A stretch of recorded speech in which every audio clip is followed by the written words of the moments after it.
A man with leprosy came and knelt in front of Jesus, begging to be healed. "If you want to, you can make me well again," he said. Moved with pity, Jesus touched him. "I want to," he said.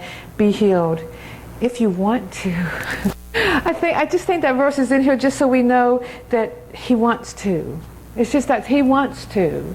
You know, we do that. We say, you know, God, if it's your will, if you want to. He wants to.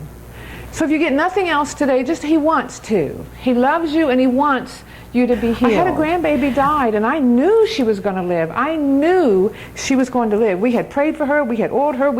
I knew she was going to live, and she died. But then, years later, I have a little grandson that comes to our church here.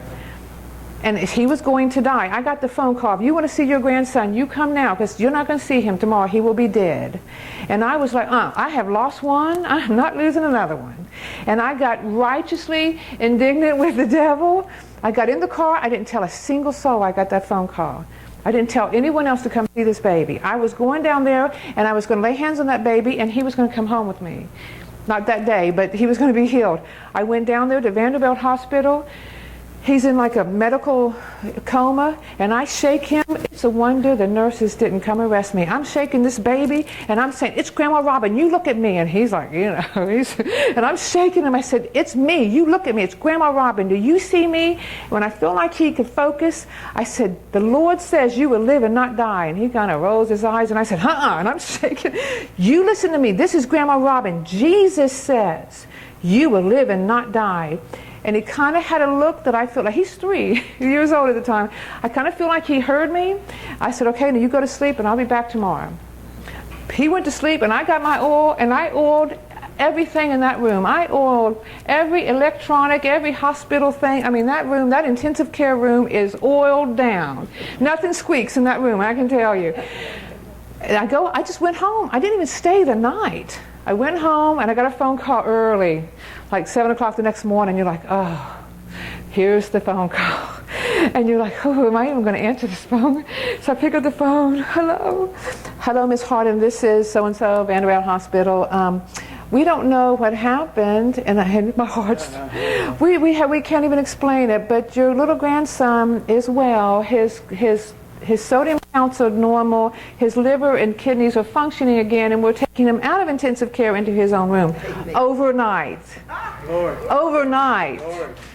Hallelujah. If you don't, if you were called to heal, and it don't happen the first time, and you lose a grandbaby, you don't quit. I could have said, "Oh, didn't work for Avery, it's not going to work for Tavin."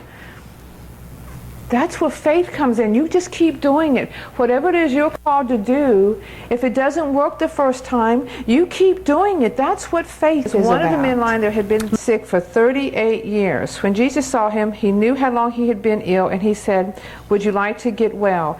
When I first read that as a new Christian, I thought, why on earth would he ask that question? Of course he wants to get well.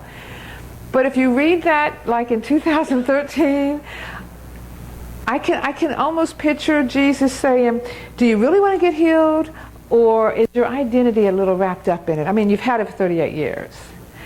There are people who their identity is their sickness, and they are just plumb happy with it. I am convinced. They are just happy that because it gives them something to, it gives them something, they like that attention. I think Jesus is saying, do you really want to get healed, or do you kind of like the attention you're getting? I mean, after all, 38 years you've been coming here, that was his social life.